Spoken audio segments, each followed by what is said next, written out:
Anime is a Japanese colloquialism for being gay! Or, well, you know, that's what it used to mean. I have some explaining to do. Back in the 1960s, after Japan had the power of 2 suns dropped on them, a man by the name of Osamu Tezuka would go on and become the god of manga, and would apparently create over 700 individual mangas. Not even 100% sure how the fuck that's possible, but he did it. He's the creator of 2 things you probably heard of, like Astro Boy and Kimba. Kimba most notably being known for Disney not ripping it off. YMH made a 2, almost 3-hour long video about how it's not a fucking ripoff. He also made several hundred things you definitely haven't heard of. Like, while I was scripting this, I found that he wrote a book called A Message to Adolf. It's about 3 men named Adolf Camille, an Ashkenazi Jew living in Japan, and his best friend Adolf Kaufman. And since it takes place in 1939, I want you to guess who the 3rd Adolf is. Well, with Walt Disney being a huge inspiration for many of these early animations, most of them would take after that style, as well as many of these early Japanese animations would very much so be based off Western literature. But of course, look, you know this, right? I'm a small niche YouTube channel. If you're not a fucking super weeb like me and don't know Anime History 101...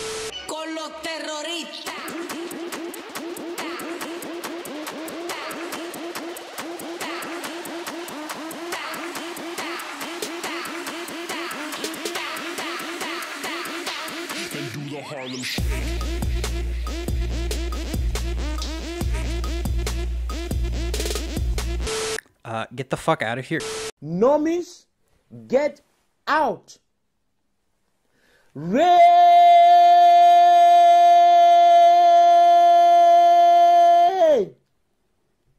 Go do your research. Go watch all of these anime YouTubers, and then realize that all anime YouTubers are gay and cringe. And they've been dead for years. Demo, come back! Hey, yo, Fama Lamborghini, what kind of BGM you want? Oh, yeah, well, I don't know, just bust out the fucking wooden train flute and go to town, I guess. Hey, I'll grab my kazoo. I'm really feeling it.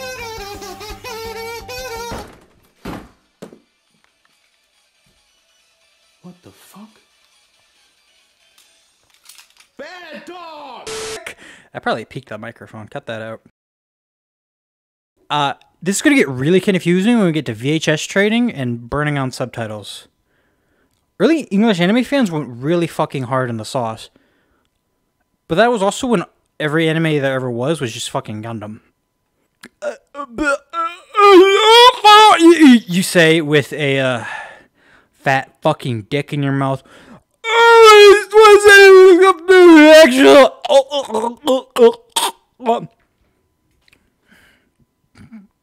Laughing at my own joke. Cut that out. Not a lot. This was just a rambling intro with a few jokes thrown in to both grab your attention, as well as allow me to name drop a notable figure that is tangentially related to my topic, to hide the fact that I'm insecure about said topic, the research, and or the video. And maybe even its ideas. You see, being a YouTuber, it all comes with a need for validation, insecurity, and other fucking dumb shit. I'm trying not to say gay, because I've said gay a few times already. You know, I'm trying to spice up my vocabulary, you know, be hip with the kids. And this is where I go even further in jerking myself off and pull the legendary double forbidden technique of the double triple self-aware. And reveal to the liberal media, that's you, that I 100% know what I'm doing at all times. Even with that last paragraph, as it was only put in there to show how I'm actually super cool, super hip with the kids. And look how smart, anti-video essay I am by pulling back the curtain just a little bit. See, even that old there, that totally wasn't me reading off this script. No, that was all off the cuff. Never mind the fact that I paused between off the cuff. Look, being a YouTuber is way harder than you thought, guys. You think you can, like, just take your shower ramblings out and just hit record and be like, haha, look at how cool and charismatic I am. Look how fucking sick awesome, red-pilled, blue-pilled, black-pilled, doomer-pilled. I'm saying pilled way too fucking much. It's probably really obnoxious. But you think you can just take, you can take your random shower ramblings and hit record, put a fucking microphone in front of your face. But no, it's way harder. I promise you, once you put that microphone right in front of your face, you hit record on OBS, you're gonna stumble. You're gonna freeze up. You know, because it's not as natural. You immediately you think, oh, I'm putting on a show in front of everyone. See, I'm not just a normal annoying white guy. I made a really long video essay for you just to put in the background where you work, eat, play video games, or whatever you do. Because as we all know, in the 21st century, the internet has become a part of our lives, whether we like it or not. You're constantly connected. You have to keep having something in the background. You have to keep listening. Yeah, like you can't. You know, there's several hundred memes about how it feels to eat lunch without a 20-minute video in the background. Of fucking you know, we're all connected. Our attention spans are short-circuited. The media doesn't want you to know this. Everyone knows it. Ted Kaczynski was right. The horrors of modern horrors of modern society. What the Sigma? Blow up the fucking mailboxes! I'm coming for you! Take that, liberal. I'm gonna fucking shoot up a Walmart! And all of that was for the sole purpose to show you that I am, in fact, not just an annoying, obnoxious white guy on the internet. I'm not just a college-age student who's slightly left-leaning. I am a college-age dropout that's slightly right-leaning white guy. I'm so fucking smart. But now that I've scared away a solid portion of the intended audience with my incoherent rambling, screaming as I stare into the OBS, recording itself, because, you know,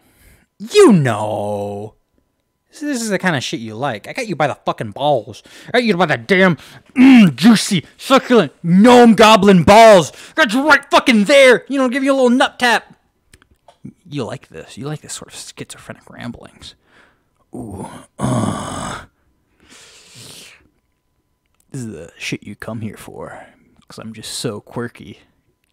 But now this is where I pull in back the other side of the audience. The more, you know, kind of normie side. By saying that most cops are indeed bastards. And also, $20 is $20. Look, if you meet me by the garbage can, by the local 7-Eleven, I'll be there. Dude, I'll even say I love you. That's for $25, though. But now, you are probably in the process, or you're about to start scrubbing through this very long video, wondering yourself, Jesus Christ, is it all like this? Or you decide to click off because this isn't worth your time, and you decide that a 20-minute YouTube compilation of Subway Surfers and VTubers, with, you know, maybe even some Family Guy funny moments thrown in, is way more worth your time than this. Or even worse, you're going to go watch a Seth or a Maxor video. Seth for the boomers, Maxor for the zoomers. Or DJ Peach Cobbler, but Gnomes are real. They're real. They break into my home in the early morning, and they tickle my penis while singing jaunty songs. Why else would I continue to wake up with a raging erection?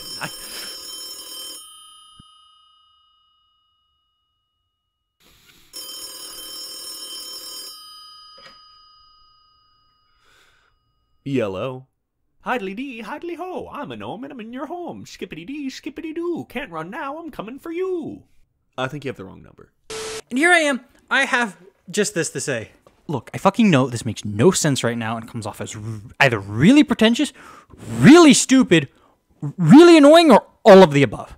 I'm just going to ask you, please, for the love of God, just bear with me. I swear this all has a point.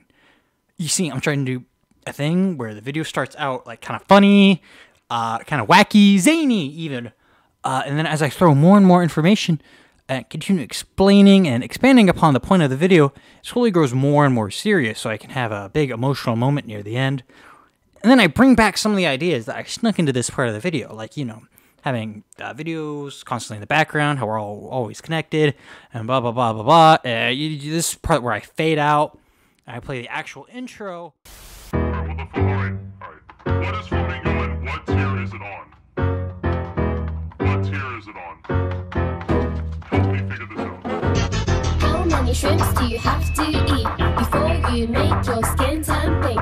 It's me, your worst nightmare. Me.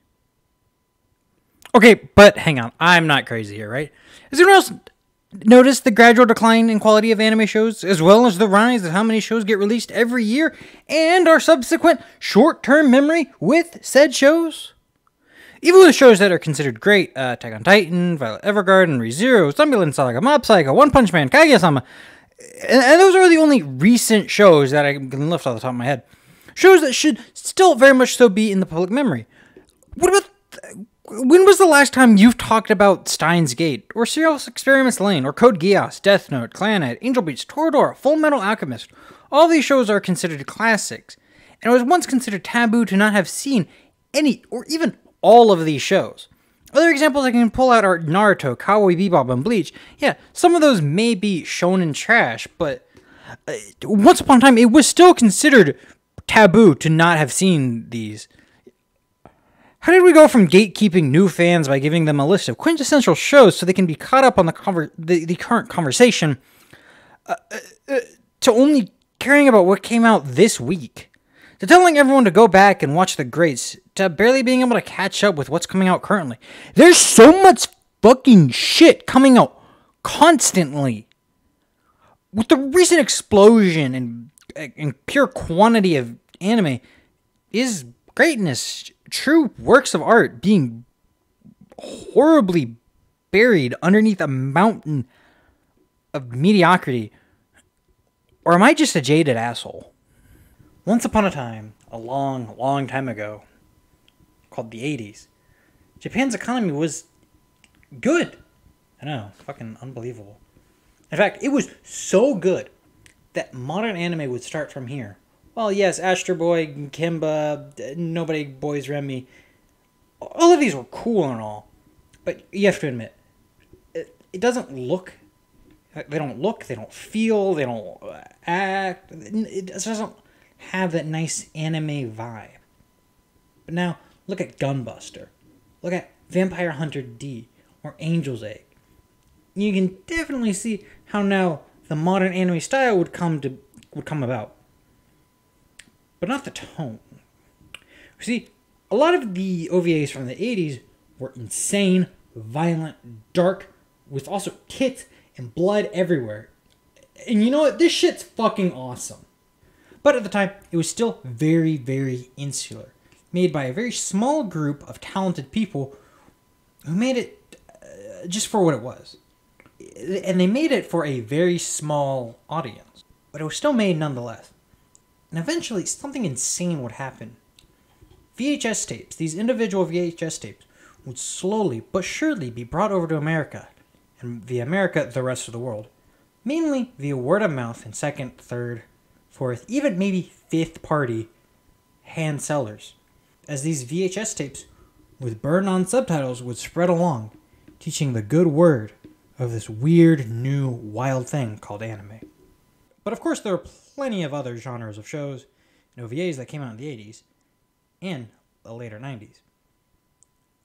But they were either deemed not important enough, good enough, or frankly, maybe not even cool enough to the total of like 10 dudes who are recording these shows on VHS tapes, translating them, making the subtitles for them, go out, sell them, show them to their friends back in the States, at their local clubs, anyone they could, just to show them, hey, look at this cool new thing. So for the longest time, anime in America would just be sci-fi and mecha. That's where you get the stereotype of, oh, all old anime was just Gundam. The 80s brought in many directors from all walks of life, each bringing in their own style, flair, and passion. Because passion would be a huge driving force, since anime was still unfamiliar territory. Well, yes, Animation may have... This isn't the start of animation in Japan, but this is the start of anime. It was unfamiliar territory. There wasn't a lot of money to be made in this medium yet. You were either passionate and had the talent and skill for this incredibly difficult art form, or simply you just got a job that made way more sense. Cell animation was fucking hard. Physically drawing every frame one by one. It was time consuming and hard.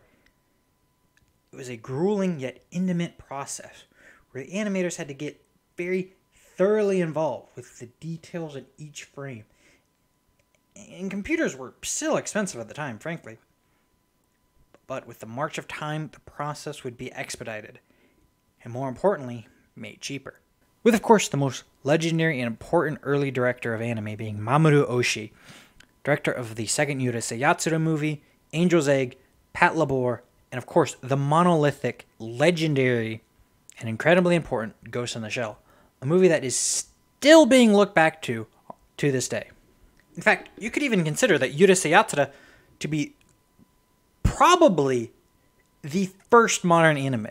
Here, this is where you'll start to see a lot more of the more prevalent tropes coming into such, like a childhood friend, mysterious girl, high school being a main popular setting, sort of either a loser, milquetoast, or just frankly plain main character, love triangle, colorful hair, and of course over-the-top facial expressions. Urusei Yatsura would become very popular and influential in the day, with the manga having over 35 million copies sold, and its influence can be felt everywhere in the modern rom-com anime. But with more OVAs than we know what to do with, the bubble would finally indeed crash. And from what I understand, Japan would never actually truly fully recover from this crash. And with this crash would come a bigger focus on televised anime. And honestly, you can see a noticeable drop in quality and detail from the insane OVAs of the 80s, where who gives a shit about the money or how long it's going to take to release. Because, fuck it, you can put as much work as you want. It's just going to be on a VHS tape and you're going to sell it. And a fuck ton of people have... Not a fuck. This small group of people have a fuck ton of money that you just blow on this. And then we get to the 90s, where things like a stricter budget, stricter deadline, time limits, things like rules and guidelines, and what you can and can't show on TV. Like, look, you can't show fucking tits and ass and blood all over the keyframes anymore. This shit's gotta go on TV. But with these limitations and restrictions would come quite possibly true art. And if we can't just show violence and action constantly, why not focus on the story, the writing, and the characters? In the 90s, anime will finally start getting ported over to the West, and even dubbed. Holy shit! Dubs! Ah! Now we're in the 90s are so fucking cool! I want to be in the 90s! Oh my god, I love Ice Cube and Eminem! Ah! I'm white! Oh my god, I love Biggie Smalls! And Toonami! I wish I was born in 92. Maybe then I could finally afford a fucking house! Do I even need to say what shows came out in the 90s? You know what shows came out in the 90s. Cowboy Bebop is an anime that's still being talked about to this day for very pretentious reasons. It's still a pretty good show. For many people, it was their first experience with mature anime. While in the 70s, it's full of mostly kids shows, TVs, mechas, and shows that are really like scenery shots. In the 80s, is being split into two camps. TV rom-coms for young boys and girls with Arsène Lupin and Gundam thrown in. And the most violent OVAs ever put on screen. Well, the 90s would really start pushing the idea that anime is maturing as a medium. A point that would be over-exaggerated by several anime essayists and fellow anime tubers. Frankly, it kind of just overblows the whole situation. With no small part being Cowboy Bebop, an anime made almost purely for adults, A show with several styles and genres and themes. Sailor Moon coming out, opening the gateway for young girls start getting an anime. And, you know, frankly, Sailor Moon kind of goes against my whole thing. E-girls are still obsessed with that show to this day. Full of bright colors, soft pastels. It almost screams stereotypical girl. But also that doesn't mean a lot of dudes can get into it. Look, I've had a few people look over this script.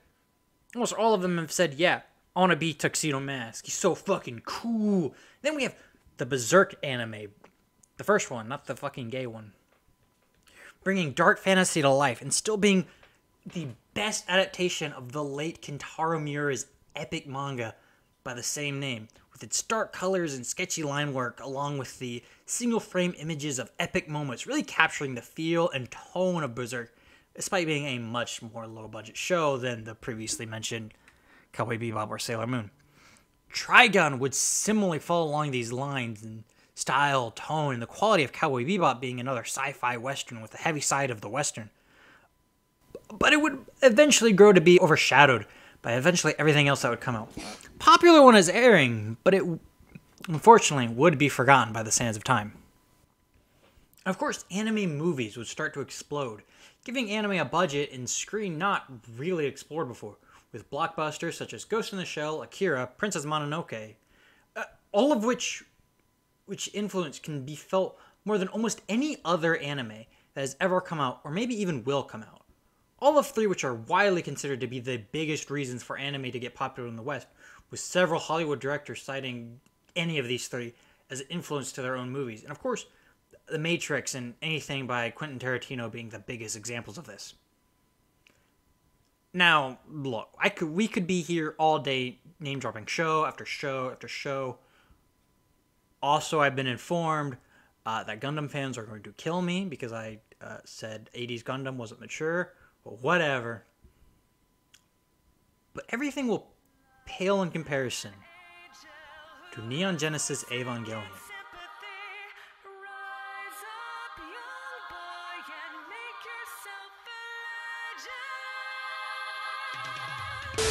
Nah, I'm just kidding. Let's talk about Pokemon. I wanna be the very best, like no one ever was. Pokemon is a Japanese colloquialism for being... Neon Genesis Evangelion is the first blockbuster TV anime, the Star Wars of Japan, if you will, becoming a billion-dollar franchise. Eva somehow did it all. It was one of the first big anime originals. It would cement and expand previous anime tropes. It was one of the first big shows to have more of a focus on the artistic, symbolic themes of depression, existentialism, human connection. Many people would claim that anime came about because of the director Hideaki Anno was struggling with his own lifelong depression. Many people would claim that it's such a raw, profound cry for help. Eva was also weird. It was intense and violent. Now, the OVAs of the 90s would also have the same themes of sex and violence, but it was more of a, hell yeah, bro, way, and for a niche audience, because that's what the economy allowed for that time. But where I think Eva really succeeded was almost single-handedly creating the anime merchandise scene. A mecha and gunpla industry already existed by this point, but Eva would create quite possibly single-handedly the figure market. Rei and Asuka would become Japan and the world's first waifus, starting the first ever waifu war. Billions would die. Billions are still dying. The West is dead. Rei or Asuka, who's gonna fucking win? Decide now. Decide. Vote. Left or right. Are you gay or cringe? It's Misato. Everyone's gay but me. Ha. Why the fuck are there Eva razors? This is stupid. The rabbit hole of Eva merchandise is so long. Okay, but I also really want that $600 Eva wine. I bet that shit's nice. Now, you may be asking, Baka, why the fuck are you talking about Ava merch? Shut up! Talk about anime, not merchandise. Look how many anime figures I have. Die! As my formal response, no, but actually, because Ava's the first show to both show and prove just how marketable anime can be, and just how much money this stupid Chinese cartoon can make. But the unbelievable success of Ava would lead Gainax deciding, fuck, this shit, time to only make based anime from now on. FLCL, Gurren Lagann, Panty and Stalking, and then splitting in half like a cell reproducing and creating Studio Trigger, which, you know, Studio Trigger is like, you would create a few shows that are popular. But the success of Ava, while great for Gainax and anime putting Japan on the map, but the success of Ava, while great for Gainax and anime as a whole, the whole putting Japan on the map, its success at the time would foreshadow what's to come. Eat too much and you'll get sick. Shrimps are pretty rich.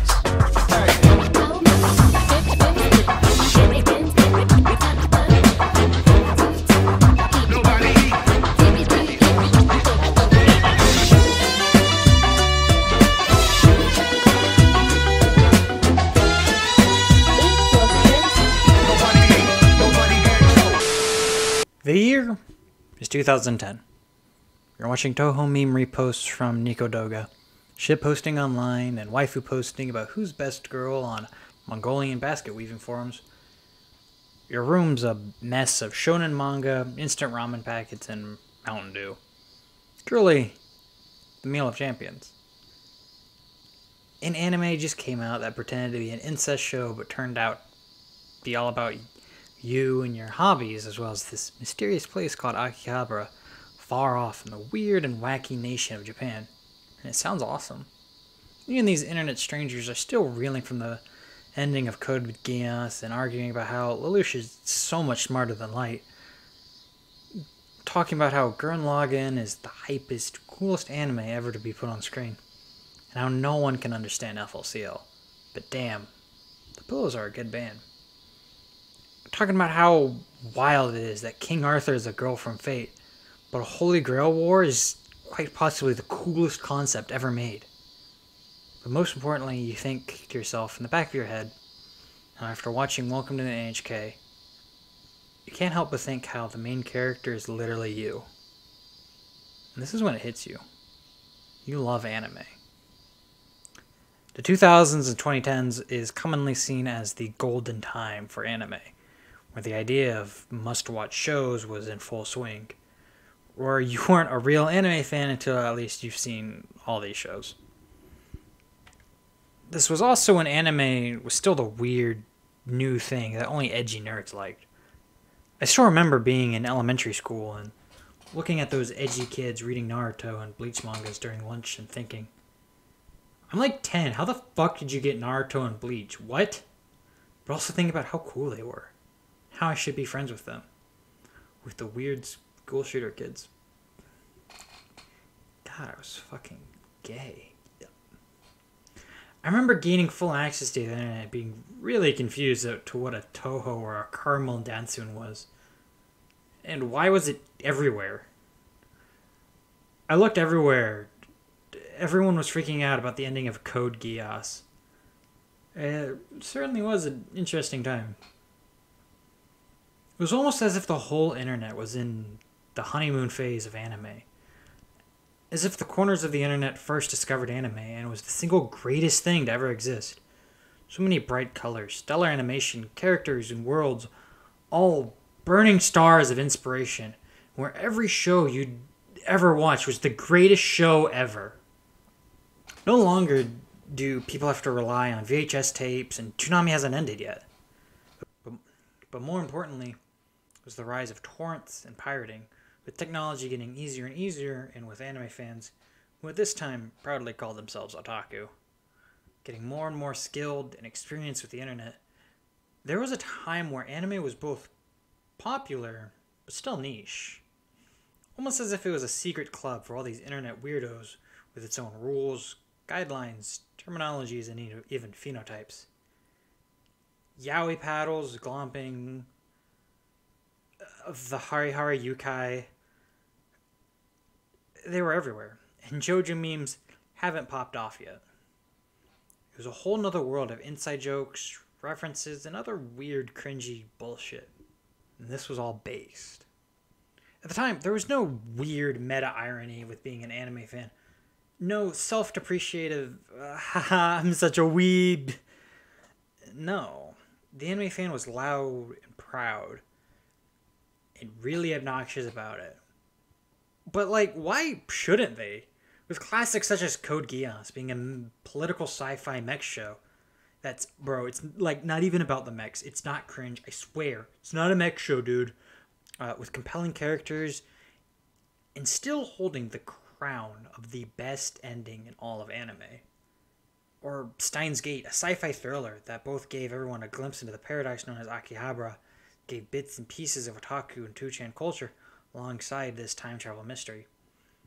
Gurren Lagann being one of the hypest, manliest, wear your emotions on your sleeves, shout to the heavens how this is the greatest show ever made, and it made everyone want to be Kamina.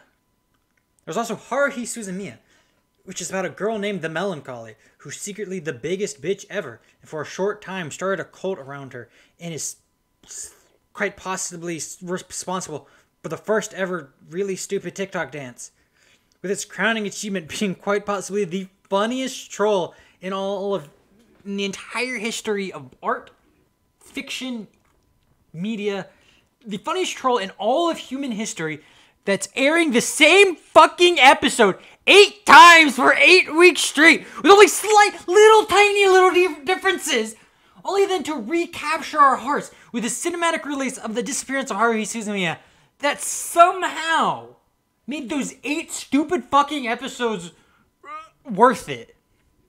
FLCL being the punk rock anthem of a generation, Samurai Champloo coming out and permanently associating hip-hop with anime, hip-hop with samurais, Elephant Lead being that show you put on for your friend and go, heh, anime's for kids, you say? Check this out. Black Lagoon for being really cool. Baka-Kun coming in and sweeping everyone up in a frenzy of chaotic jazz and a unique setting for anime for once. Darker Than Black for showing off anime Batman and having one of the edgiest names there is. That OP's really good though. Mushishi, Monster, Afro Samurai, and High School Host Club, Full Metal Alchemist, Love Hina, Toradora, Squid Girl, Log Horizon. There are so many good shows. Holy shit, I could be here all day. Lucky Star gets a special mention solely because I like it. You can't tell me otherwise. It's my fucking video. But it would be one of the first shows specifically for anime fans. For trying to continue the legacy of Haruhi. Playing into tropes, being filled with references and whatnot, and key moments and events being only something an anime fan at the time would understand. And now it kind of acts as a time capsule. I've seen a few people saying that it's a bit hard to recommend Lucky Star nowadays. But there are 2 shows I want to talk about specifically, because I feel like they each represent the trends that would start here. Death Note and Naruto. Now, I don't want to talk about them because of their quality, but for how popular they would become. With even my school in the middle of the deep south nowhere of the US, having kids with manga volumes roaming around. And why shouldn't they? In fact, they're actually almost perfect. They both act just serious enough, just mature enough, and just smart enough to scratch that itch. The itch that makes you feel. That makes you feel smart, that makes you feel mature, while also still being safe enough and kiddie enough to not be too intimidating. Still be marketable enough to a wide general audience, both just being for different ages. Naruto's more for kids, and Death Note's much more for preteens. Naruto Shippuden would be for preteens, but I would argue, and am arguing, that these are the first good enough anime shows to get widely popular. Side note, Elfen Lied was a fucking shitpost. It was never popular. It totally doesn't go against my point, even though it was weirdly popular that my high school girlfriend really liked it for some reason. So I imagine several edgy white girls also really liked it. But everyone knew it was trash and stupid, and it wasn't real. Shut up, Fed. I'm in your fucking walls, and you masturbate really loudly. Unlike me, who's based. Don't moan while masturbating. Be a man. Have really awkward conversations with your girlfriend. Why the... Sexy talk's fucking stupid. Don't fucking talk during sex. It's weird and cringe, and I don't like it. Sex should only be turn the lights off. I don't want to hear you talk. No moaning. No one's allowed to moan. Turn the lights off. Clothes on. Missionary only. I don't even want to see a fucking candle. Don't play music. Don't play shit. I'm gonna... Look, we get out. Boom, boom, boom. We're done. I zip up my pants, and I'm gonna leave. I always leave. I'm a jackass. Oh. But did I say 2 shows? Actually, I fucking lied. I lied. I'm not gonna talk about 2 shows. Because there's actually no show, no event, no bigger sign of the fucking end times, no greater sin on this earth, no bigger stain on humanity, no greater mistake that we've ever lied. Holocaust, not real. Holodomor, not real. Moon landing, not real. What other things? Mass famine in China, not real. Taiwan, not real. There's nothing. The Bible says this. We'd have 4 horsemen of the apocalypse. War, conquest, famine, death. I think I fucked up the order. But there was one more. There's a 5th horseman of the apocalypse.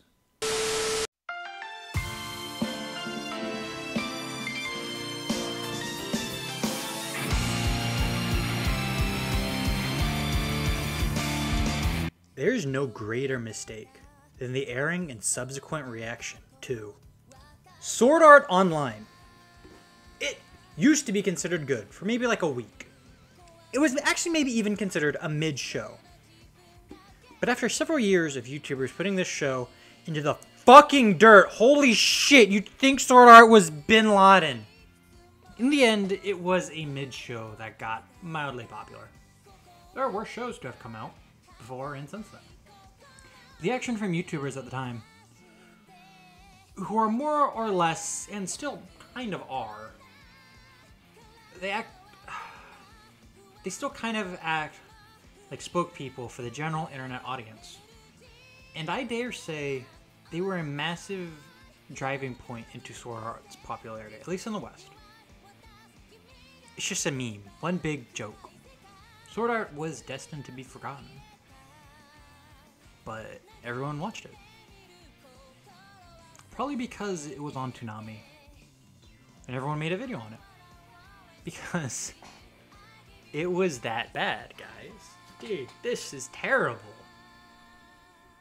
Come on. Like, you know, it's Sword Art. Kirito's too overpowered and cringe. And, like, it doesn't make sense. It's just dumb. You know, you've heard a million different reasons why Sword Art's gay and cringe. Sword Art was the beginning of the end. The event horizon. The point of no return. There will forever be a pre- and post-Sword Art world. Whether the popularity of Sword Art stemmed from how easy it was for young teenagers to self-insert as Kirito, and how immersive the world was at the time. And it's still, without a doubt, an interesting premise. A death game inside a VR MMO anime for the first time? It was one of the first anime set inside a video game since .hack. It appealed to the gamer audience that would also be rapidly exploding at the time. But the show was mediocre. And while a piece of media making you feel upset, angry, or disgust is better than a piece of media that makes you feel nothing, mediocrity was rewarded. And it was rewarded handsomely.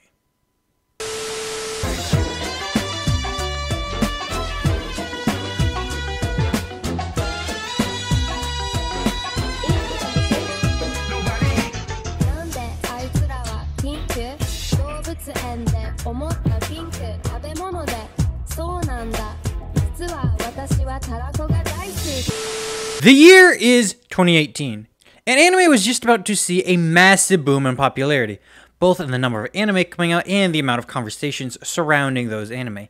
This year, we would get Violet Evergarden, Megalobox, Rascal Does Not Dream, Bunny Girl Senpai, Happy Sugar Life, Bloom Into You, My Hero Academia, Love is Hard for Otaku, Devilman Crybaby, Zombieland Saga, Masters of Ragnarok, and Angels of Death. And of course, the big blockbuster blowout of that year, Darling in the Franxx. The so-called second coming of Eva, but also just a ripoff of Eva. The big collaboration between two massive, beloved, and well-known studios, A1 Pictures, who had the ever-living shit beat out of them by the former Digital Bro, Digi-Bro, and the fan-favorite and loved Studio Trigger, who may have single-handedly saved Cyberpunk 2077 from disaster. The show came and went, drumming up hype, intrigue, and conversation around Darling in the Franxx. For a moment, it took the internet by storm. Same with all of these other shows I just mentioned. 2018 was a good year to be an anime fan. Except, this has all happened before. The year is 2016. ReZero, Konosuba, Berserk 2016, Cabaneri of the Iron Fortress, Erased, A Silent Voice, Your Name, Drifters, Mob Psycho, and My Hero Academia again. All of these shows were popular, beloved, and some even claiming to be the new standard for anime, or even change anime forever. And yet, in 2024, they have all been forgotten. Not able to stand the test of times through the deluge of popcorn mass media garbage that drowns out any actual good show. The only buzz and attention these shows can drum up now are if a second or third season gets announced. This is even the case for big movies coming out. Mention Your Name, Silent Voice, but there's also Weathering with You, and I Want to Eat Your Pancreas. Both of which were big events at the time and, hyped up. But I'm sure there are plenty of you who completely forgot about those names until I brought it up. They simply don't have that long-lasting appeal as Akira, Ghost in the Shell, or literally anything white women with daddy issues' favorite studio Ghibli made. Before Hayao Miyazaki said he's too old for this gay anime shit for the 50th time, and they have to bring him back because who the fuck wants to watch Mary Flower Witch? Generic light novel adaptation after generic light novel adaptation after generic light novel. Each with a ridiculous, longer, and even more silly, totally kooky, self-aware gimmick, guys. Trying to one-up each other in this endless stupid arm race of self-awareness. Isekai to another world, but as a vending machine. Isekai, but I'm a farmer. Isekai, but I wanted to be the weak guy, but now it turns out I'm the super secret strong boss. Isekai, but I'm a sword. Born in another world with my smartphone. Oh, I'm actually the Demon King, guys. Oh no, it's a slime. I'm a spider. This time I'm evil, but not really. In another world with an elf, just a fucking elf, and we've gone full circle, full fucking circle. In another world with level 2 super cheat powers as a reincarnated aristocrat, I'll use my appraisal skill to raise in the world. Oh, I was the hero, but now I'm banished. Soldiers live the slow life, the wrong way to use healing magic.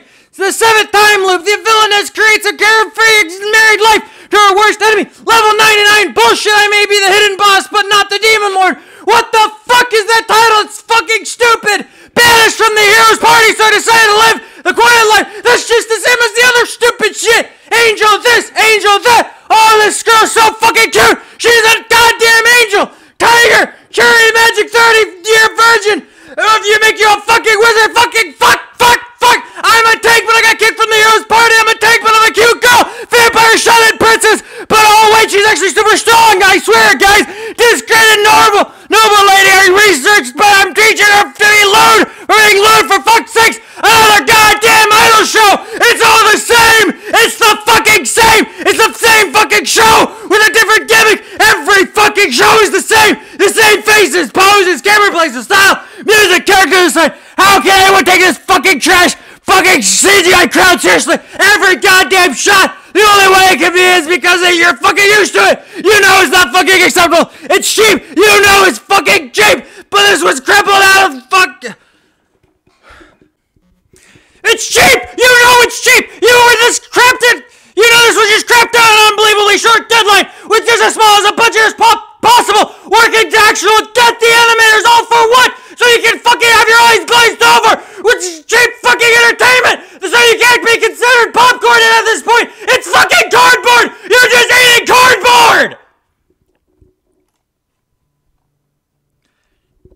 instead of consolidating and pulling in together talent and funds, these companies only get smaller and smaller and smaller every year. Every fucking year, there's these new studios that split off from some other studio that split off from this other fucking studio. So these studios are working on a bare minimum budget work staff with a bare bones budget to try and create enough slop to throw enough bullshit at the wall just to keep the lights on. So maybe one fucking day they can actually create this passion project that they split off from the studio to make in the first place, creating a never-ending spiral of just one more show. There's a fucking death spiral in quality of anime right now. Studios just need to make money, so they adapt the cheap, easy, low-bar stuff, mostly isekai light novels. The problem is because the studio is going to try to make this product as cheaply and fast as possible, a solid 40% of the work is going to be outsourced to an even more underfunded studio, giving us cheap, poorly made CGI crap that just looks bad and will scare away anyone who isn't a die-hard anime fan of the source fucking material, or a weirdo who just watches everything. Both exist. And eventually, God came down and smited otakus like me for being too fucking annoying and created Netflix and streaming on YouTube and high-speed internet. It so was worth the consumer with so much bullshit coming out constantly. The quality doesn't fucking matter. The content shit doesn't matter as long as there's just enough bullshit. As long as there's so much crap that I don't have a single moment of silence. Because God forbid I have thought. Because if I think more of that fucking second, I'll realize how terrible everything is. All the times I have fucking nothing but distractions now behind the misery and terribleness of this globalized system that's built on nothing to make me feel as small as humanly possible. So I can come and be nothing more but data on a fucking spreadsheet. Just a fucking remake everything I've heard about. Just remake all the shit I've ever watched before so it can remind me of when I was a fucking child.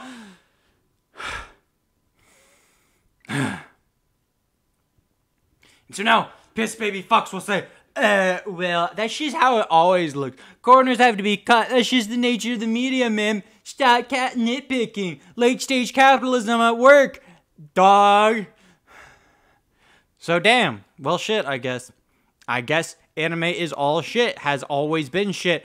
Except it's fucking not! I've seen good with my own two fucking eyes! I've seen good art! It exists! I was there! You can't just gaslight into me and thinking that every anime has been rushed, cookie cut out fucking McDonald's mass-produced outsourced piece of fucking fuck! There's so much shit spewing out constantly at every second of the day! Everything is trying to grab your attention to make you stay longer! Keep your eyes glazed over longer and longer! Keep you even more disconnected when you were before! Where's the passion? It's not the animator's fault.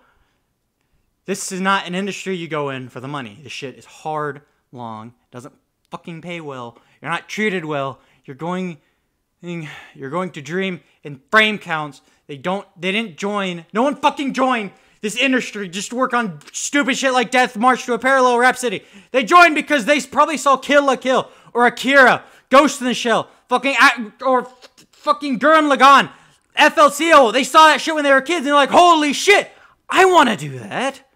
That's what I want, and I can do that.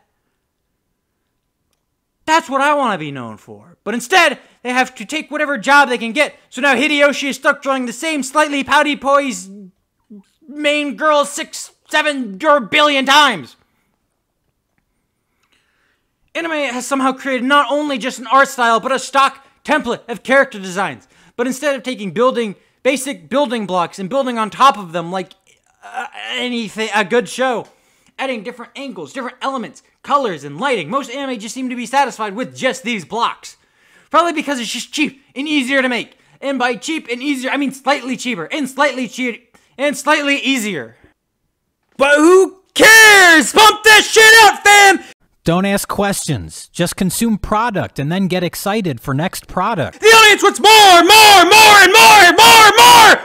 You gotta keep up with the zeitgeist, keep up with the conversation, you don't want to be left behind, do you? Fuck having a core foundation of shows that everyone's watched, so you can always be able to talk about anime. No! You gotta talk about what's keeping my goldfish attention span now! Don't do it! Don't fall for this easily only arms race, it's not fucking worth it! To keep up with the conversation if you just watch the classics and shit you like, you'll always have a baseline of anime and knowledge to be able to conversate with anyone and everyone. and actually be interesting instead of just a weird fake conglomerate of popular anime that you become more trend than person. Give me more memes, more! Don't make the best show, don't make the best game, don't make the best food, don't make the best movie, cartoon, music, YouTube video, joke, house, argument. Just make the fucking fastest until we all drown in a sewer pool of our own fecal matter of shit. Do we forget the times when we're actually gonna breathe air that isn't covered in piss and shit? The lower the average gets, the less you have to work to make something that blows the world out of the water because it's mediocre. Is it because we haven't accepted mediocrity? We've accepted shit. Ah! Fuck.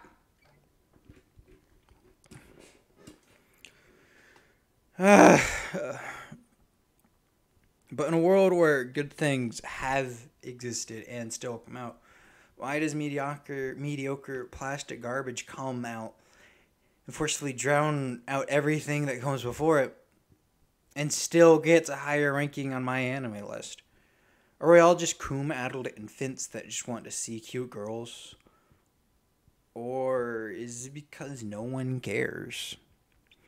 Looking at the reviews of these types of shows really highlights the picture. And just saying the show is generic. But since it looked pretty enough and had a plot line they kind of liked, or at least found it mildly easy enough to understand while still being interesting, maybe it is just cute girls. But I get it. Once upon a time, there was a wizard living in the darkness of his room. And he said, A1 Pictures is the McDonald's of anime in every way possible. And I am now here to build upon that idea and say, anime has become the McDonald's of anime. Because it's convenient. Because it's familiar. Because it's there. Because it's pervasive. Because I just got off work at 12 a.m. and nowhere else is open and I'm starving. Because when I'm in a new town and I don't know where to eat, I can see the golden arches on the hill and at least be aware that food is available there. Because sometimes I don't want to pay for a nice restaurant. Because sometimes I don't want to think that hard about what's for dinner. Because sometimes it's all I can afford and it's all that's nearby. Because sometimes, against my better judgment, I just want it. And I'm just as guilty for perpetuating this as anyone else. I'm not perfect. The overstimulation of daily life is effective. Numbs the brain. Makes both you and I intellectually lazy. Because the world is slowly falling apart while we're still alive. Because the economy everywhere is in the shitter and we're all working jobs we don't want to work. Because I know the thousands of my money is going to the same handful of people perpetuating this. So I ask myself, why should I care about the quality of media I'm consuming?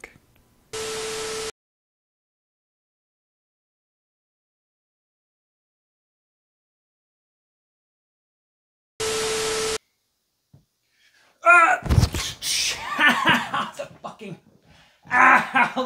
hurt. Ow, that fucking hurt. Ow. Ow. That fucking hurt.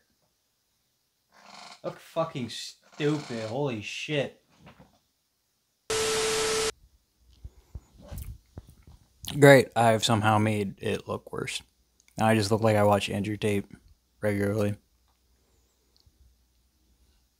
Hi, I'm Baka-Kun. And this whole video, especially this part, has been really difficult to make. I've gone through several different intros, some including my name,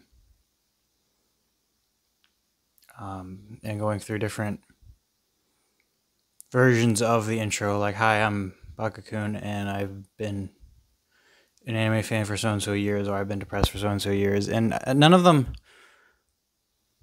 come off properly. Either I come off too absorbed in myself, whichever YouTuber is, or I come off as just kind of one of those awkward kids you can't talk to a lot very easily. So this is what I've come up with. Much more candid part for chapter 5. Said part too many times. And hopefully this will convey the message maybe better than the rest of the video.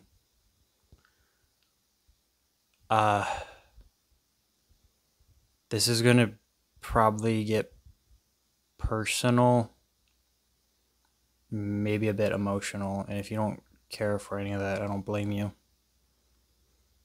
Skip to this timestamp here. But I did want to see or read a... I guess it was I read something that said no masterpiece can be made without getting a little personal, putting yourself into it, so let's try this. And it's gonna sound really stupid saying it out loud, but hi, I'm Baka-Kun, and this is the reason why I care about things like this.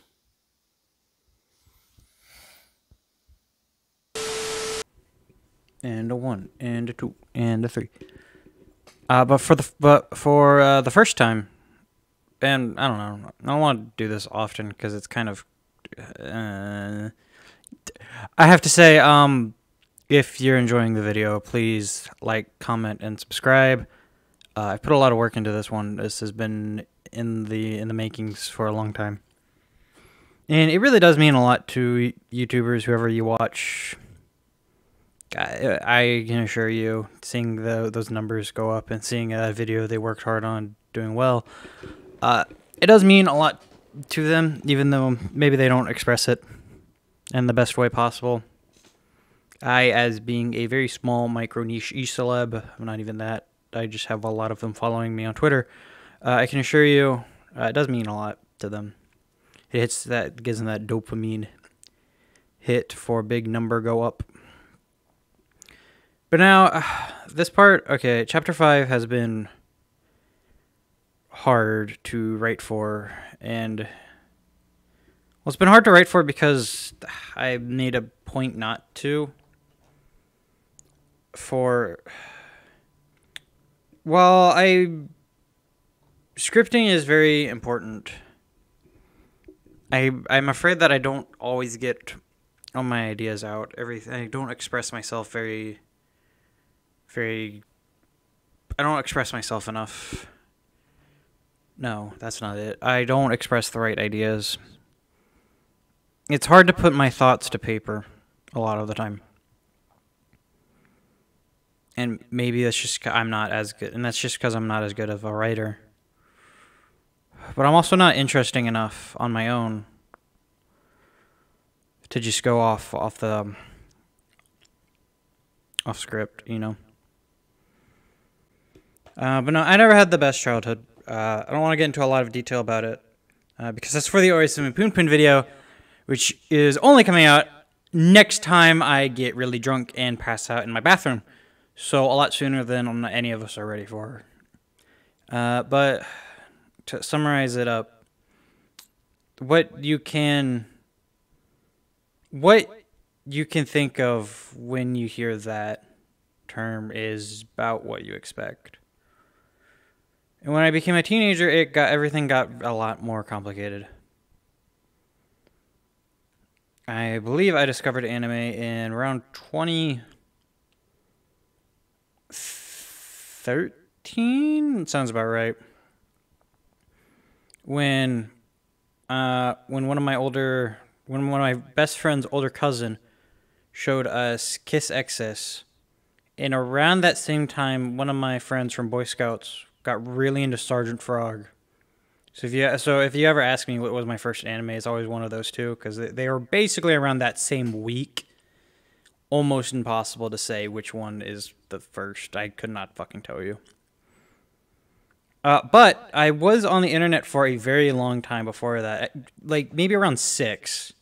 So 2007. Probably 2007. Which I would have to say way, way younger than anyone should be on the internet. But whatever. So I was very familiar and really confused by... There's a lot of...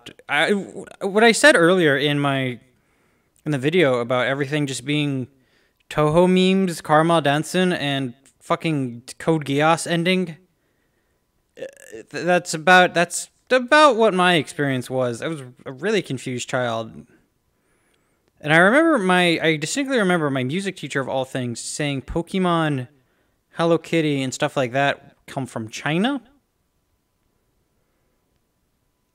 So as a young boy, I was very confused as why Chinese literally why Chinese cartoons were everywhere.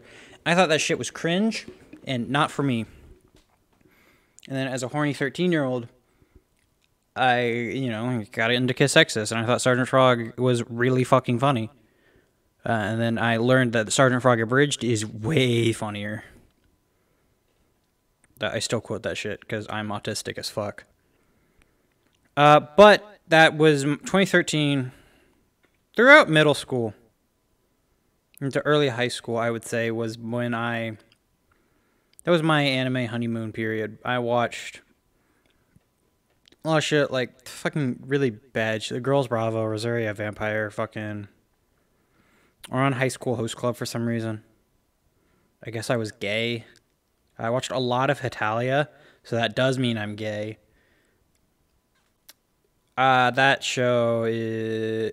Okay, it's funny, but also had a really cringy fan base at the time that I was very firmly a part of as a stupid middle schooler.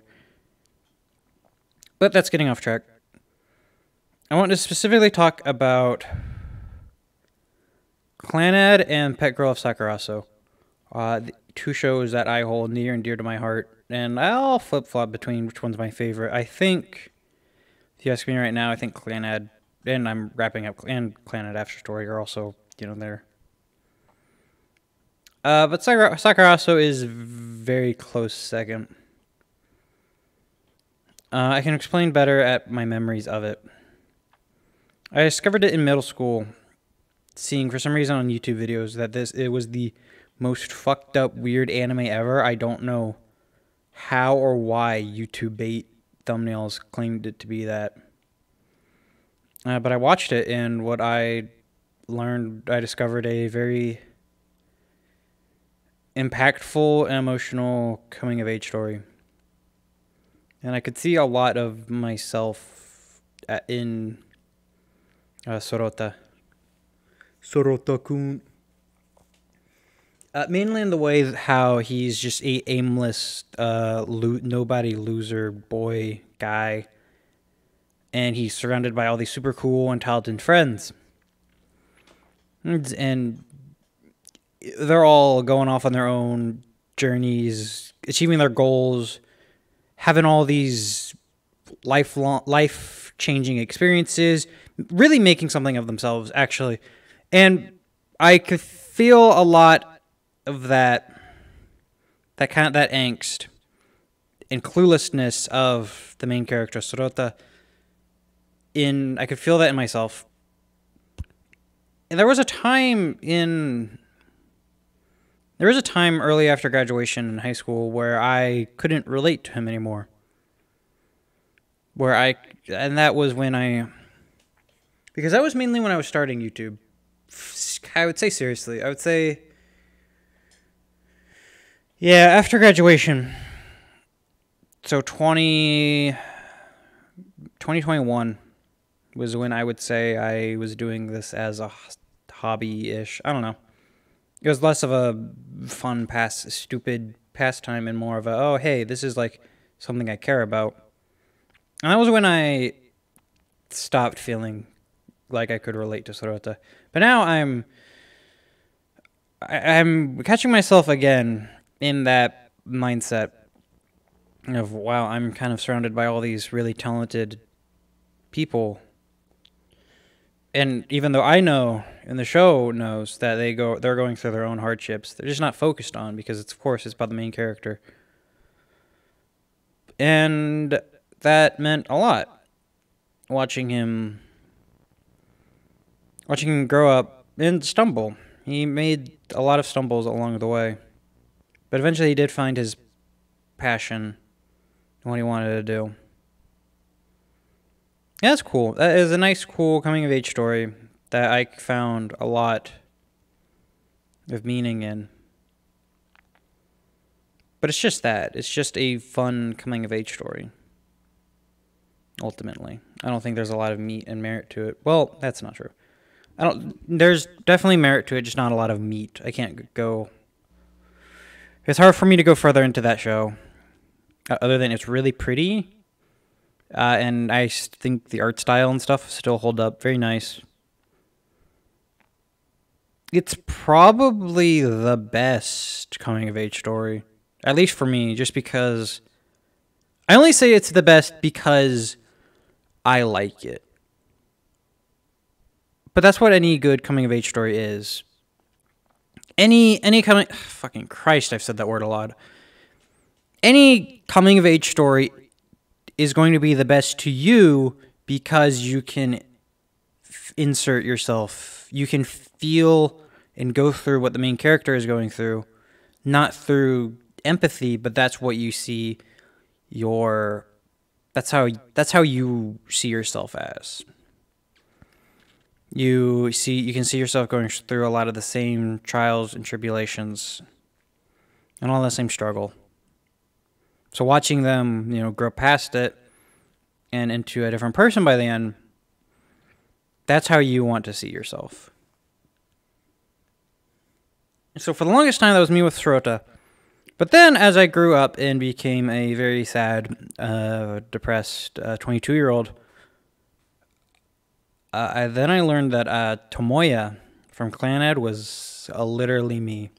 And then I read Poon Poon, and then I learned that Poon Poon was actually me, and that I should... yeah, and that's a story for a different time.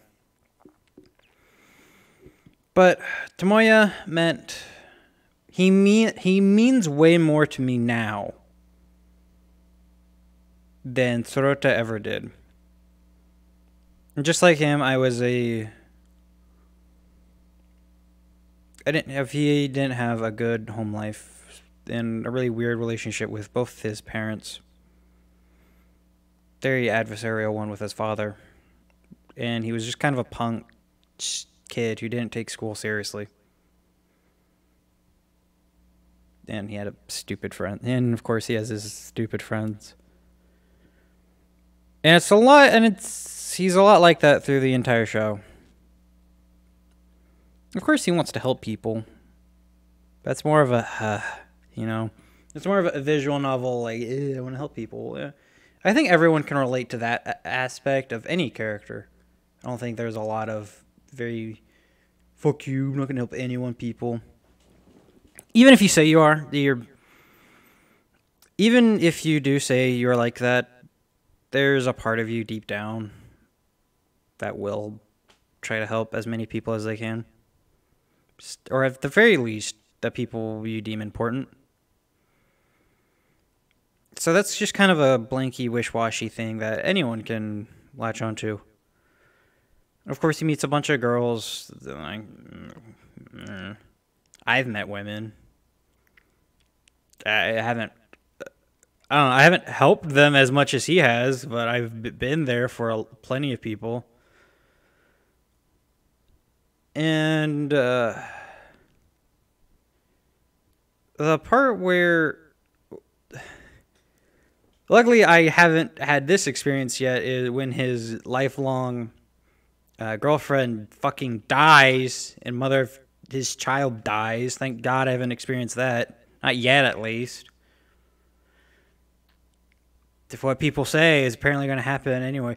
The closest I had to that was I had a strange relationship with a girl when I was moving from place to place. And she was just in the hospital a lot. And it's when I moved away when she was, and we haven't talked a lot since. I hope she's okay. I think she's okay. I think. And we just kind of grew distant. Nothing really too dramatic there. It was just once, I was in a weird relationship. Weird, not really dating yet, but also we were really close. So, there just wasn't a label.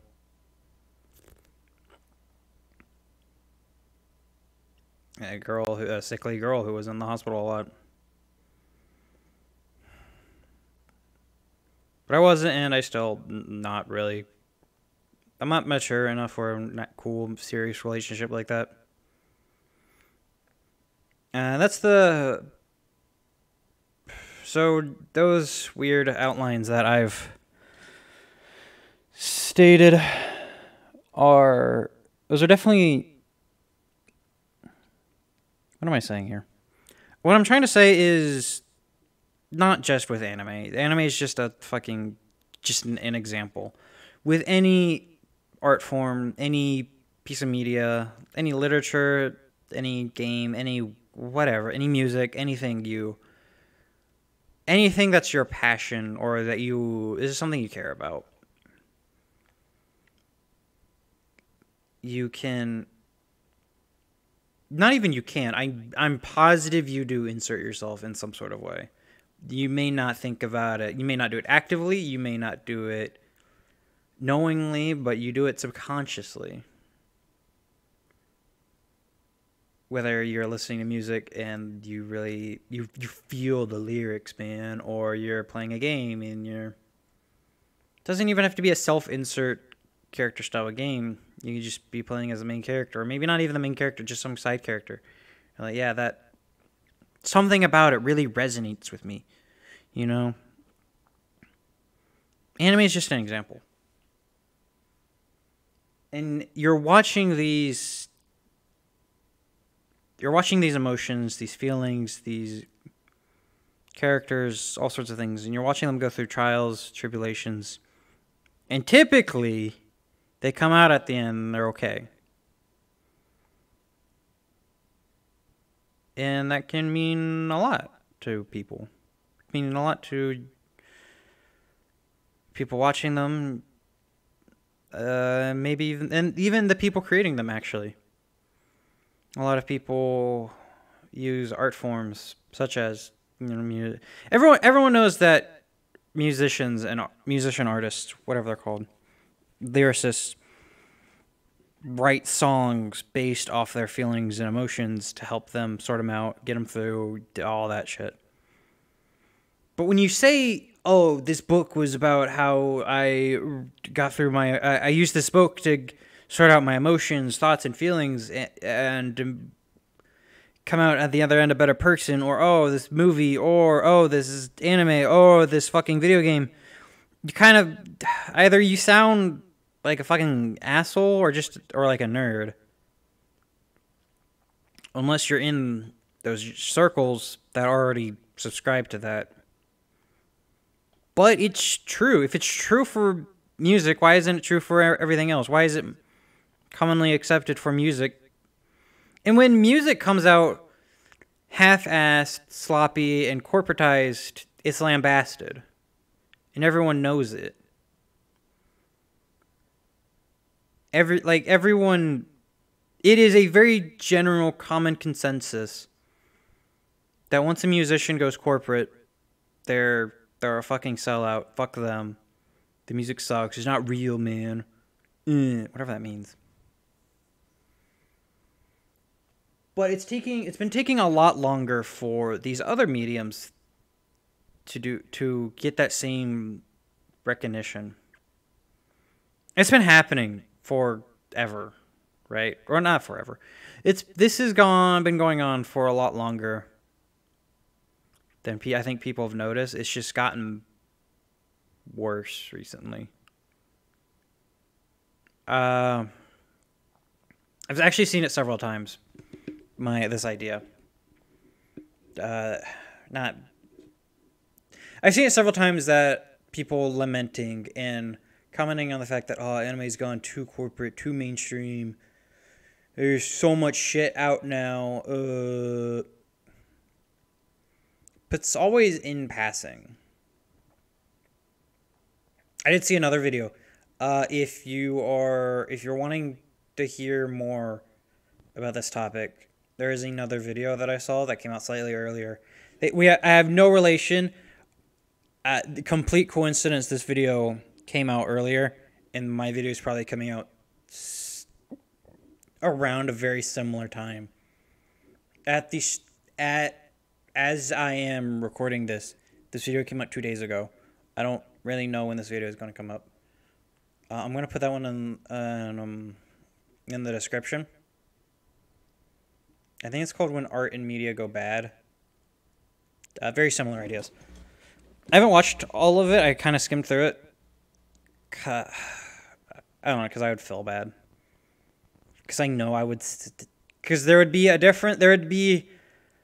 difference between... If I watched all of it through, there would be a difference between me accidentally saying the same thing as he is, and knowingly saying the same thing. I hope our videos are different enough to where I don't want anyone to look like we're copying each other. And he is actually a smaller he's a smaller channel than me, only 400 subscribers, which is crazy. It's crazy to think that I have 2,000 subscribers. That's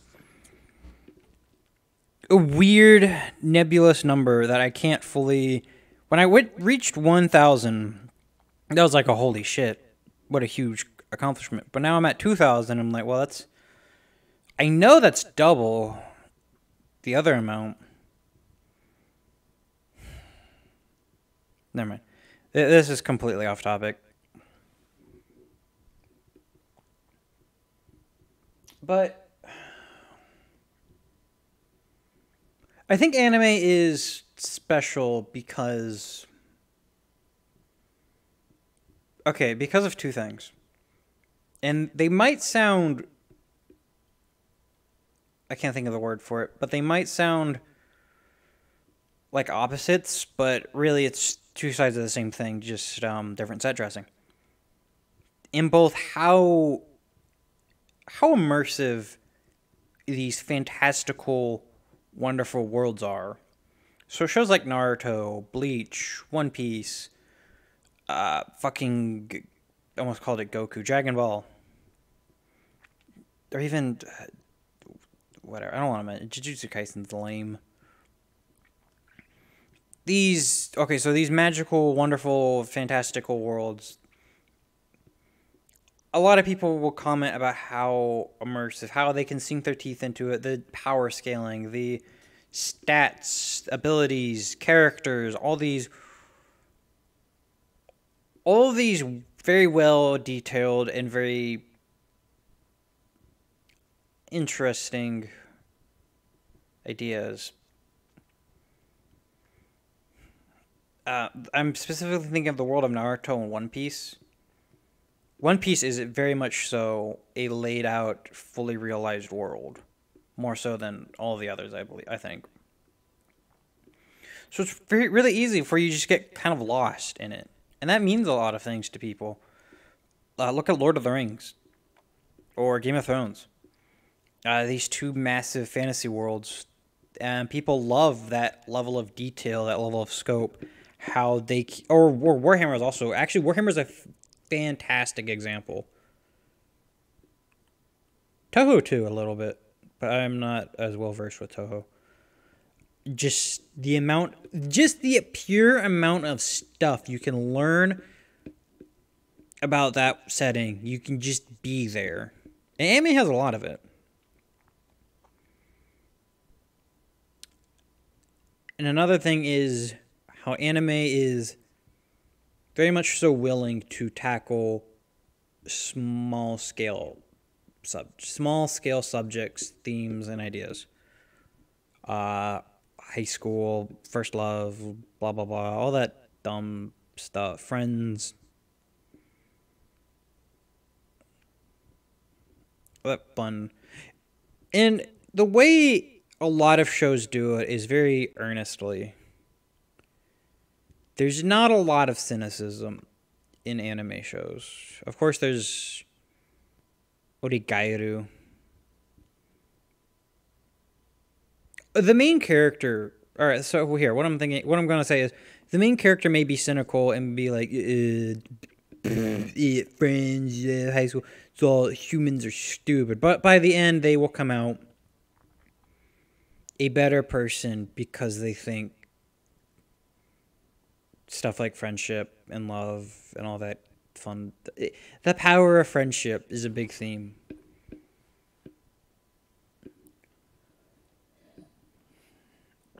I think a lot of people really care for that level of earnesty. That unironic joy of being around others. The idea that falling in love makes you a better person. That having friends makes you a better person. I think a lot of people actually appreciate that.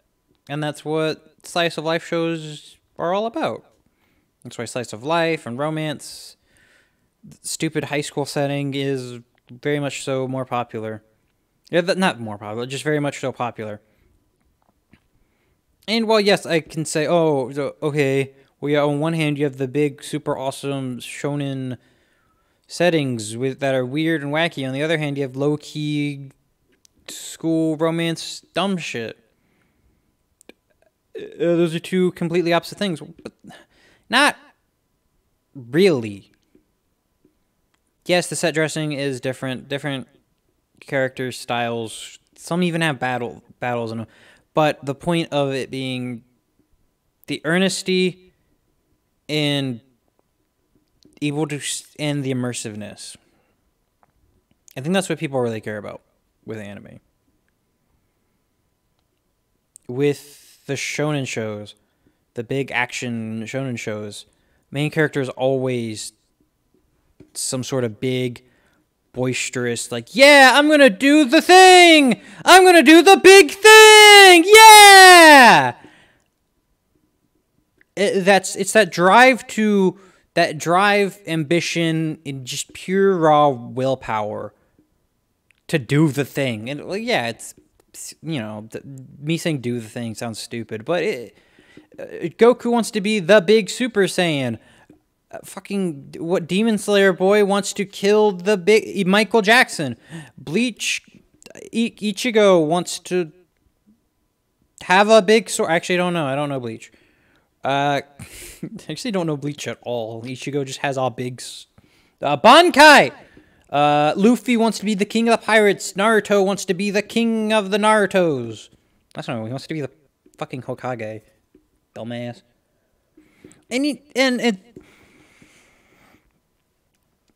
And with the other thing, the earnesty, everyone makes fun of the power of friendship is the greatest power of all. But maybe it's because they're a big theme for... Maybe it's because they're a big theme for a reason. Maybe that genuine love for your fellow man, for your brothers and sisters. Maybe that's a theme these animators and writers really care about. I care about it. I think being close with your friends and loved ones,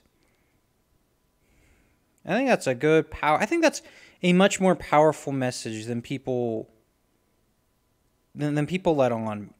It can be done cynically. It can be done corporately. We've seen it. It exists. It's just like it's checking a box. But if it's there to just check a box, that means it resonated with people originally. There was something about it that actually made it worthwhile and good. If it was just there to check a box, maybe originally... and hang on, this is not... Hang on, let me...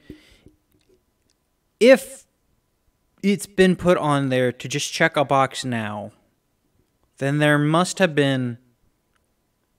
It must have been useful, meaningful, and valuable enough on its own previously to have big corporate heads see that as like, hey, we need everything to have that.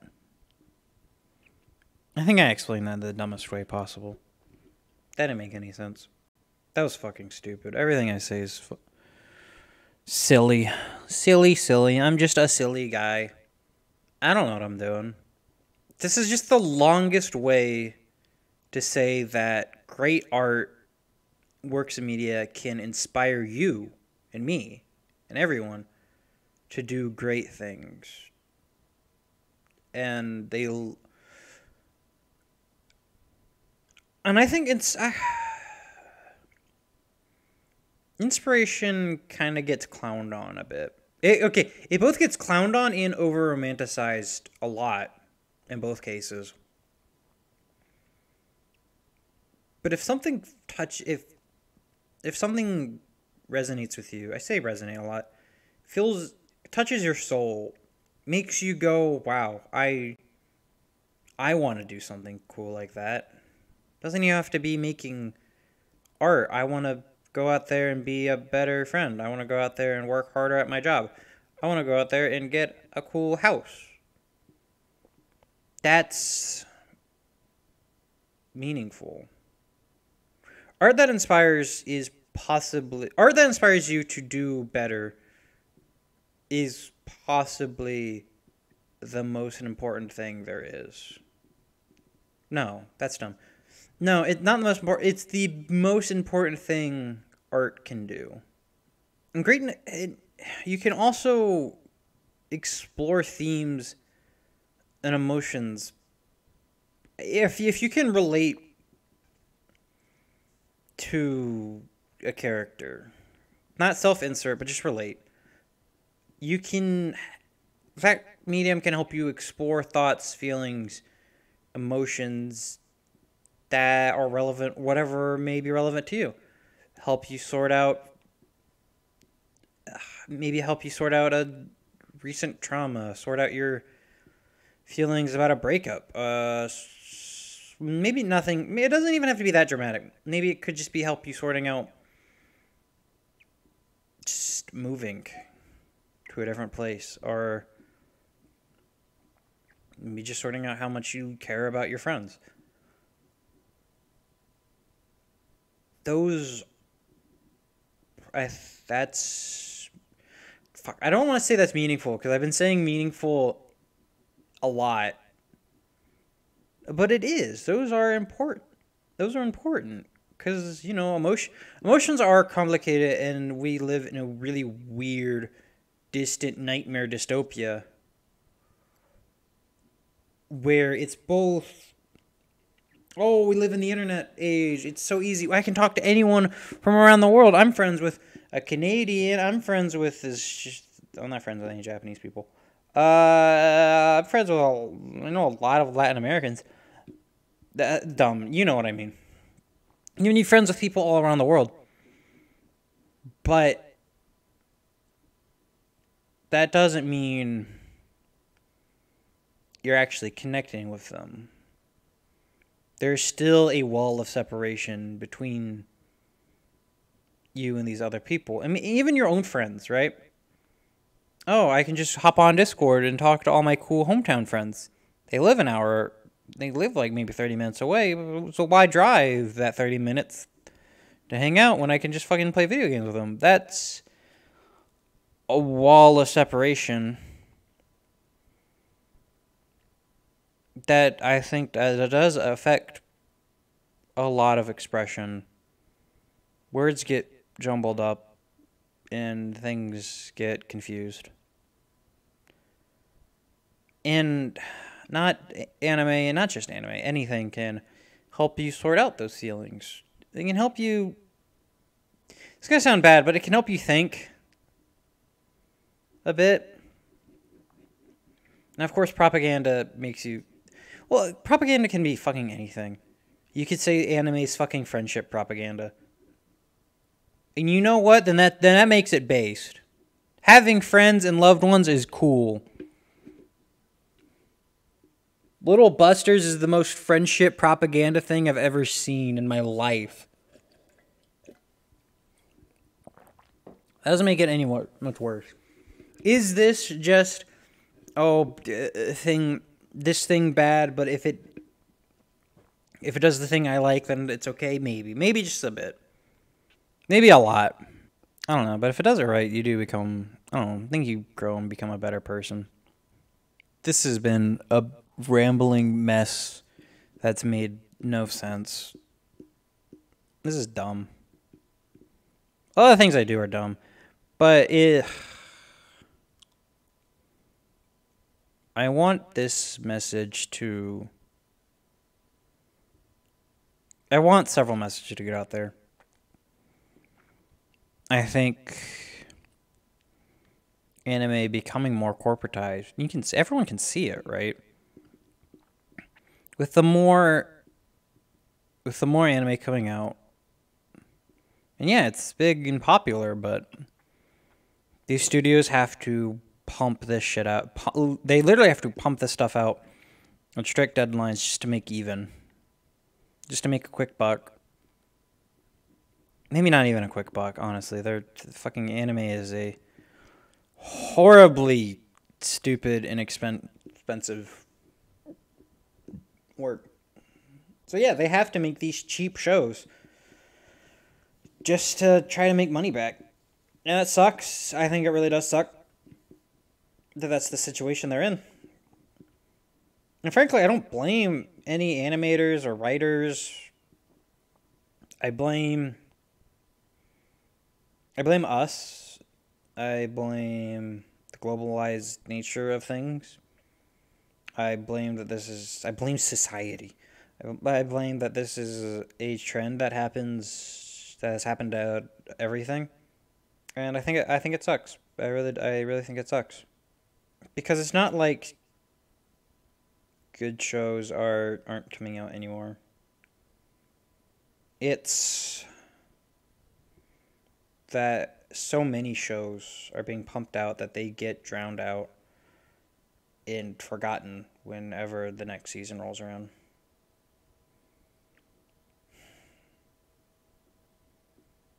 That the zeitgeist doesn't want the best show. It wants whatever makes the best headline, whatever makes the best Twitter posts.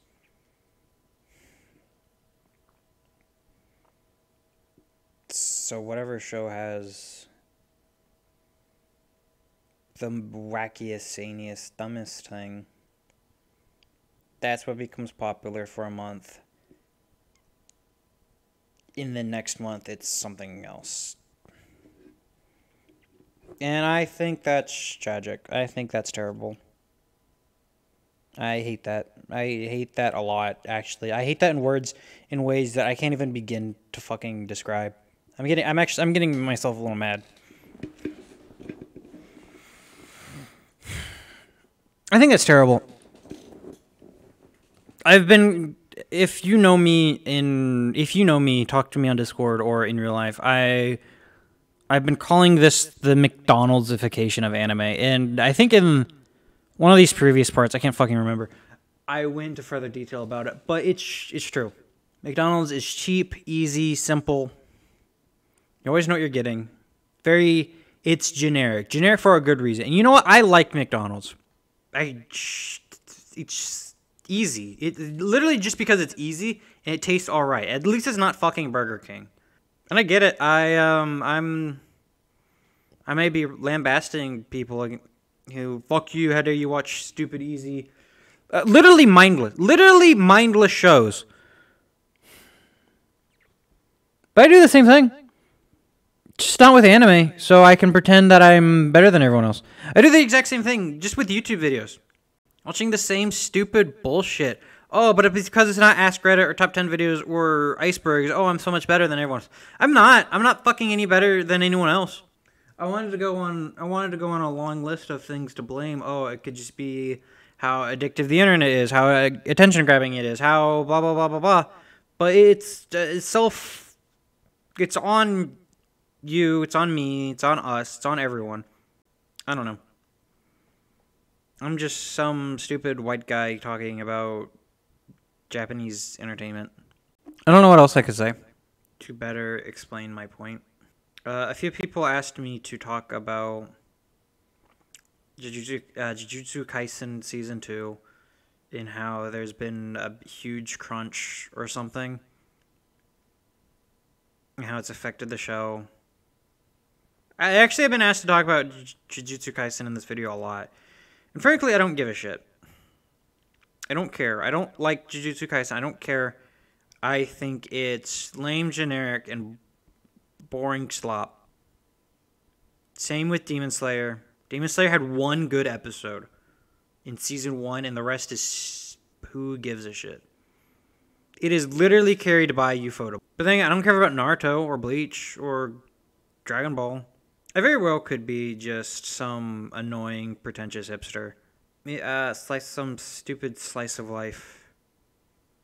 Elitist. Whatever. I don't know. I know I'm not alone in this idea. I'm not the first person to draw attention to it, and I don't think I'll be the last. It's happening. You can apply this to just about anything you like. Any art form you care about. Maybe it's just that. Maybe it's just, I don't know. We live in a weird time. I can say corporatization, globalization, the internet. I can say all those things are bad in a million different ways, but I'm struggling to emphasize on how to explain how.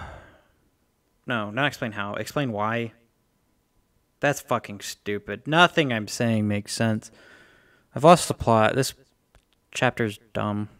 I've repeated myself a lot in this, and I don't think I've said much of anything that... I don't know. I think I've talked in circles. Most important part about this, if you get anything from this part, is good art can inspire you, make you a better person. It means a lot to me. And I think I've changed for the better after watching or after getting to experience things.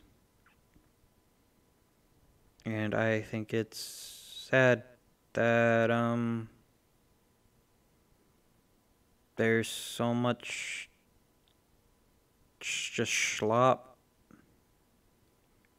that it drowns out when things are actually good. I hate it. I hate that people watch it. I hate that I watch it. I don't know how to fix it. I have no answers. I'm just here to express. I don't have any answers to fix it. I don't have any excuses, any more excuses than I've already given above. I'm sad and upset that this is what we all do. And I'm upset that this is what studios have to do to make money. Sad that this is a situation of things, and I'm upset that I don't have the answers on how to fix it. Yeah, that's my part. That's my video. That's it.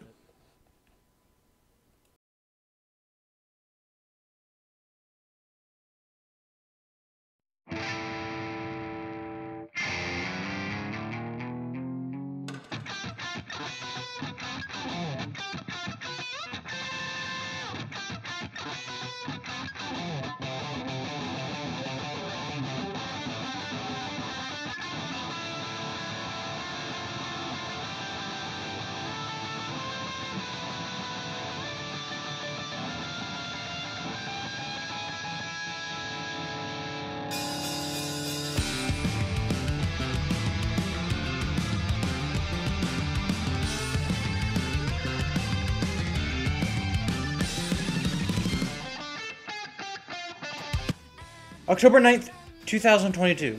An anime would take the internet, and by extension, the anime fandom, and by a more extension, a small part of the world by storm. Boochi the Rock came out swinging with creative animation, cute girls, stellar musical performances, characters, and a story dressed to impress.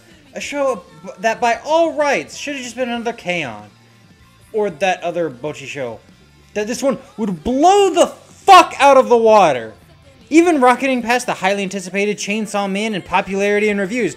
A show finally created by a group of people that clearly showed love and appreciation for the source material and introduced a whole new audience to Boochi the Rock. But most importantly, it's still around. In an age where anime of all types are dropped as soon as they're over, memes, conversations, jokes, and recommendations are still being thrown around.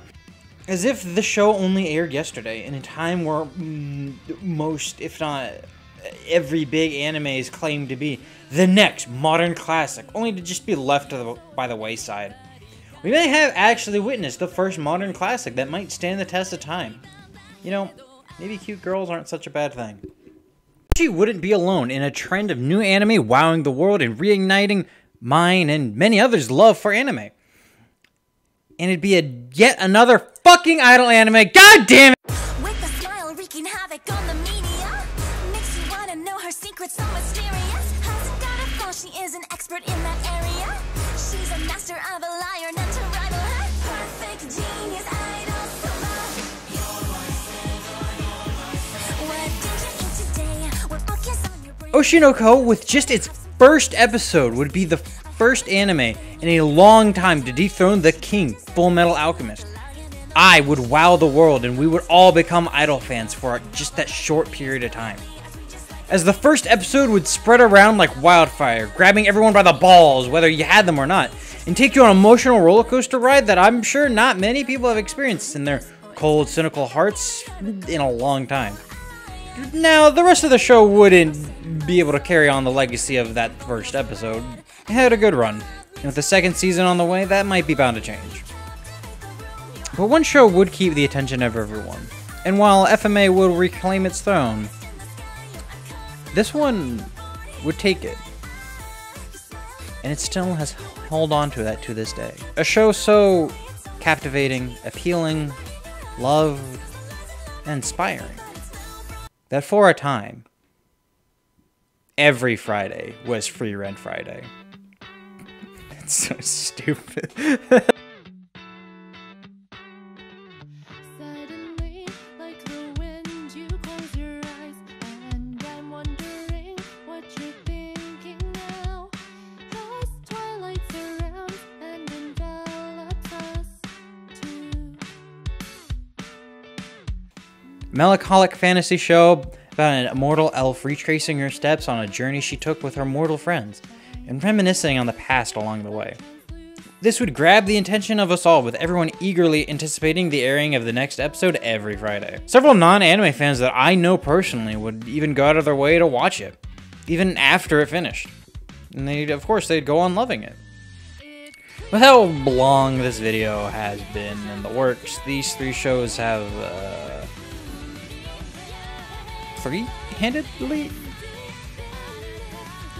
changed the ending from a depressing, cynical video about how everything is terrible to me telling you, yes, you, to go out there and engage, live life, turn off that phone, all that crap. But also remember to remember. That's retarded. Why did I say that? To remember and experience the greats, the classics. There's many I'm sure you haven't even seen and that are maybe even coming out just around the corner. In a sea of trash, there are still gems to be found. Anime, games, any piece of media you used to enjoy is still good, and it has always been good. Great, even. Turn off that second monitor. Fuck the zeitgeist and the never-ending trend chasing. And if you said, oh, but that can't be me, I'm just one person. Fuck that! Because it's attitudes just like that that got us into this situation in the first place. Instead of having that second monitor open, live in the moment. I may be gay and a boomer, but I'm right, and you know I'm right. If you're frustrated by this point I came to after this long-ass video, it's because you know it to be real. Greatness isn't perfection. Greatness is the stupid shit you like. Everything you, and anything and everything you liked when you were 8 is actually cool. Anime may be a global medium, but the soul is still there. maybe a little buried, but it's there. Find it and enjoy it, and yell to the heavens about how fucking cool it is. And don't forget it. Studios do listen to you. Fans listen to you. Despite this global age, one voice can make all the difference. Art is a human expression. This goes for anything. Anime, video games, movies, TV shows, paintings, books, poems, and whatever. And there is already an unlimited amount of any given medium, more than you or I will ever be able to enjoy in a lifetime. And all art communicates ideas. It is a conversation between the creator and the consumer. Whatever that idea may be, it could be simple, it could be grand, but everything communicates an idea. And in doing so, you can even learn a little bit about that creator, who they are, their interests, and ideals. And from this conversation, we learn a little something about ourselves. And quite frankly, I don't want to have a conversation with a boardroom. I don't want to have a conversation with suits. I don't want to have a conversation with a company. I want to have a conversation with a person. And with that, that is the video I've probably worked on for the longest. Oh my god, holy shit, this took forever. I can't state enough how happy, proud, and a little worried now that this is finally done and out there. I want to give a special thanks to all my IRL friends who went over this script and helped me along the way. You know who you are, okay? All my editors, they don't have internet personality, so I don't want to dox them. But Katapuni does. Special shout out to Katapuni, who's done a lot of art for my channel. He's done a lot of art on Twitter and other related topics. He looked over the script, helped me out. Another special thanks to White Wings of Ilya. You know, during the initial scripting, I kind of went back and forth with him quite a lot. I don't think he realizes my insane ramblings were me trying to express ideas. I don't think he understands how much he helped me in that. And another special thanks to another person. I don't want to shout them out because I don't think they want to be involved. But JJ, you know who you are. So yeah, that's it. That's my video. I think it's going to be a while until another really long video like this comes out, because this one took a lot out of me. The Library of Runia video, that one is real. It's not a shit post. I promise. But other than that, like, comment, and subscribe, and thanks for 2,000 subscribers. I don't know. It's kind of weird to think that I have that many. That's a lot. Yeah, this video was it was weird. It was experimental. It was something new. But I put a lot of work into it. I hope to God it made sense. But yeah, thank you. And I don't know. Yeah.